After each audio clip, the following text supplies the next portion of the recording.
All right, I've tried this a couple times. I'm hoping the technology works for me this time.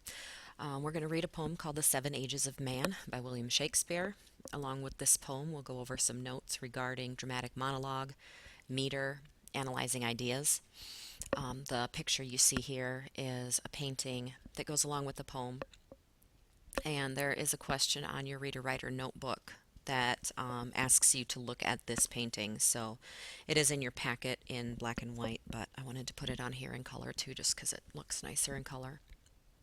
Let's start with our author. William Shakespeare lived in the late 1500s and early 1600s. He is considered by most people, most scholars, to be the most famous and the best author of all time throughout all of history. He wrote 37 different plays, 154 sonnets, which are poems, and unfortunately died at the age of 52.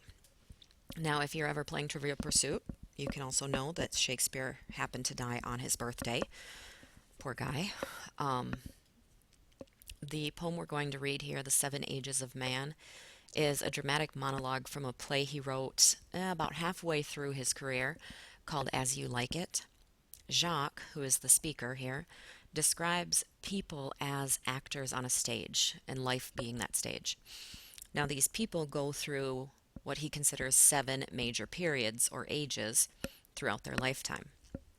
And as he describes each age, he, as most speakers do in dramatic monologue, also divulges his true thoughts and feelings about people and each stage of life.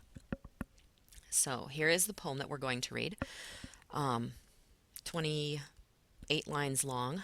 I hired, by way of YouTube, Morgan Freeman to read this poem for us because his voice just sounds so much better than mine.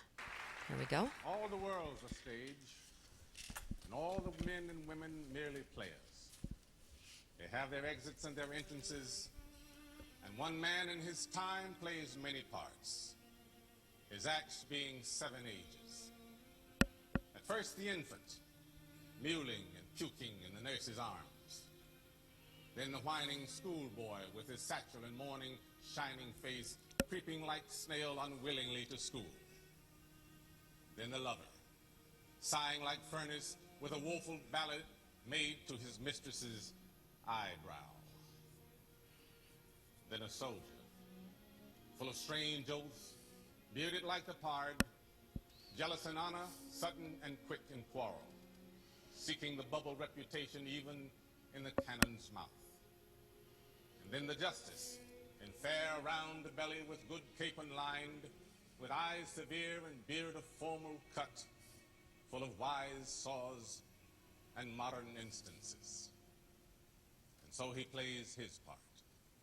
The sixth age shifts into the lean and slippered pantaloon, with spectacles on nose and pouch on side, his youthful hose well saved, a world too wide for his shrunk shank, and his big manly voice turning again towards childish treble, pipes and whistles in his sound.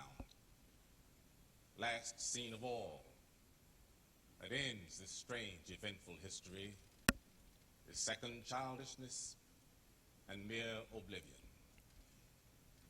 Sans teeth, sans eyes, sans taste, sans everything.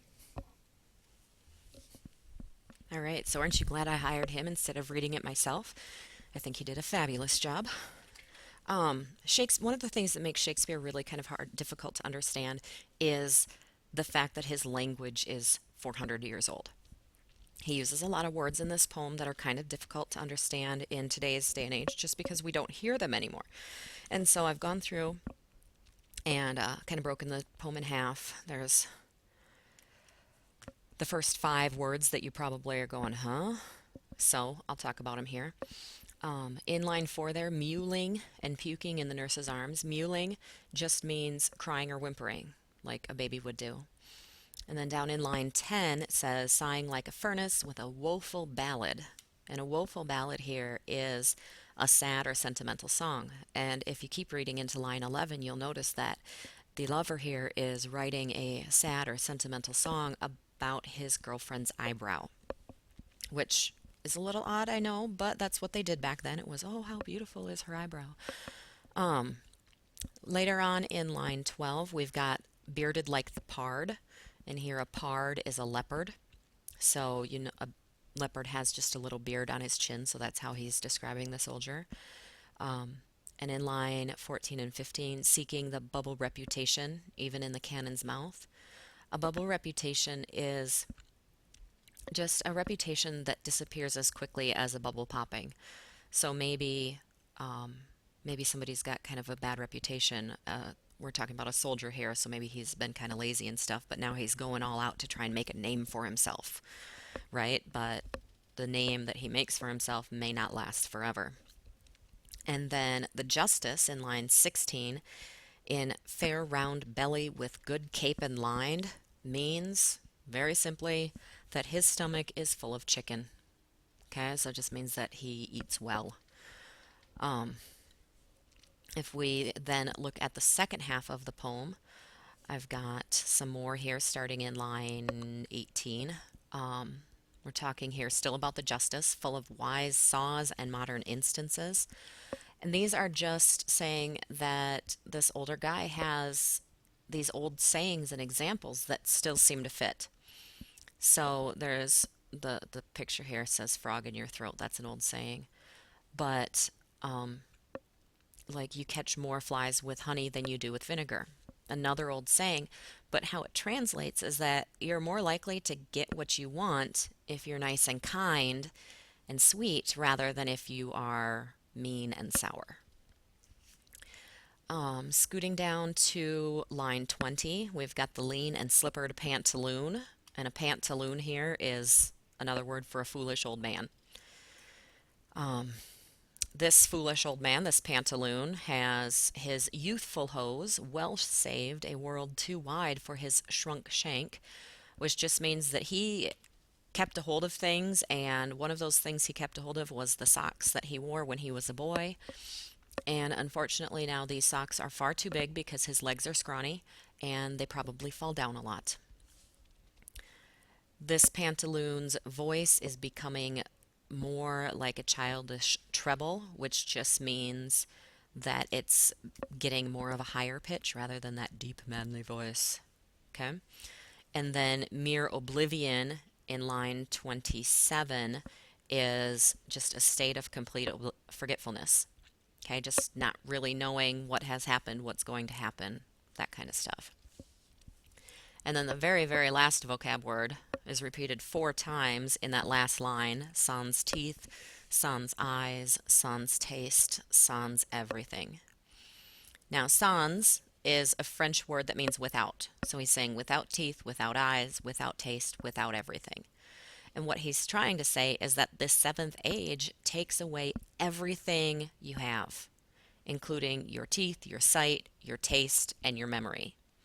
And so it leads us into this state of mere oblivion, like he says in line 27, or complete forgetfulness, kind of almost an infant-like state again. Dramatic monologue, like I said in the previous video, is a poem in which the speaker is talking to a silent or absent listener. So it feels like he's talking to himself. But in this one-sided conversation, he is really exposing the depth of his emotions or feelings or thoughts or ideas about a certain topic. So one way that we can look at this and try and figure out how Jacques feels about each of the different stages of life is to use this kind of a cluster diagram like this. And so we look in the green bubble, I put in there stage 1 is infancy. And if you look afterwards, right after in the poem, he says, mewling and puking in the nurse's arms. Now you remember from a couple slides ago that mewling is crying or whining. So we've got an infant crying and puking in the nurse's arms. And so this tells us that these descriptions of crying and puking suggest that Jacques is not very fond of babies, right? He sees them as just crying and puking. And he doesn't really give us many positive images, and so that we can then decide or infer by his words that he really has kind of a negative view toward childhood. Our text analysis skill, if you remember, is meter. To find the meter, we'll read these lines aloud and kind of tap your feet at each stressed syllable. We'll talk about how many stressed syllables are in each line. Okay, so this is, I think it's 10 through 15. Sighing like furnace, with a woeful ballad made to his mistress eyebrow. Then a soldier, full of strange oaths, and bearded like the pard, jealous in honor, sudden and quick in quarrel, seeking the bubble reputation even in the cannon's mouth. And then the justice, and I'm not going to keep going, even though he starts a new sentence right there. The first step to finding meter is to find syllables. Okay, remember you break, each syllable has to have a vowel at least. So we kind of look at how many vowels are in each word. But then we break up into syllables, and I did that here with the dashes. So I have sighing like furnace with a woeful ballad made to his mistress eyebrow, then a soldier. Okay, so I did that all the way through those lines. You can see all the different breaks. You'll notice whenever we have a couple consonants together, so anything other than A, E, I, O, U, we're going to break the syllables in between the two consonants. Like in ballad there and in furnace, we broke the syllable in between the middle two consonants. So then the next step is to read through these syllables and figure out which ones are the boot and which ones are the ballet slipper. So if we just look at the first one, we go sighing like furnace with a woeful ballad.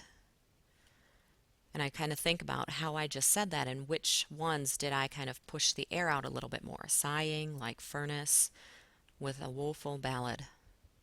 Okay, and so that makes me hear, and I capitalized these for you.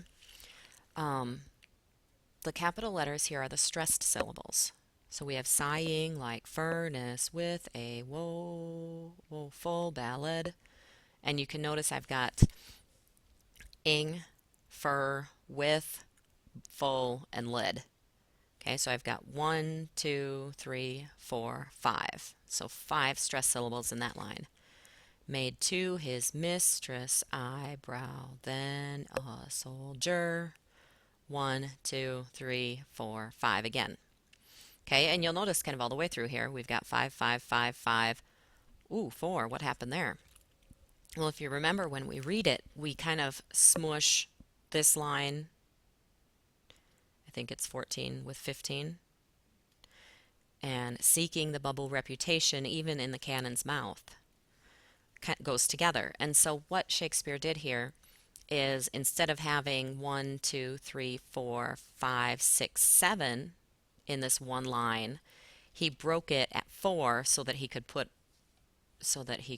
just kind of and jam this piece with this piece and have one line with 4 instead of something with 7. One syllable off was easier for him to keep with the iambic pentameter. And so he continues on through that way. And every once in a while you'll find one that maybe doesn't fit exactly perfectly, but I mean, he was halfway through his career here, so he was probably playing with the idea of, I know the rules, so now I can break them a little bit, right? Unfortunately, in freshman English here, you guys don't know all the rules yet, so there's no breaking them, okay? If we look at our reading skill of main idea, we talked about breaking the poem into the 7 ages of man and then trying to find out what is Shakespeare saying, or Jacques saying, about each of these 7 ages. So I showed you in the last video the chart that we were going to fill out, and I made another one here.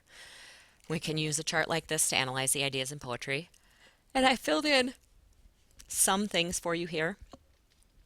I've got infancy. We talked about the crying and the puking. Then the schoolboy days, he talks about whining and creeping like a snail unwillingly to school.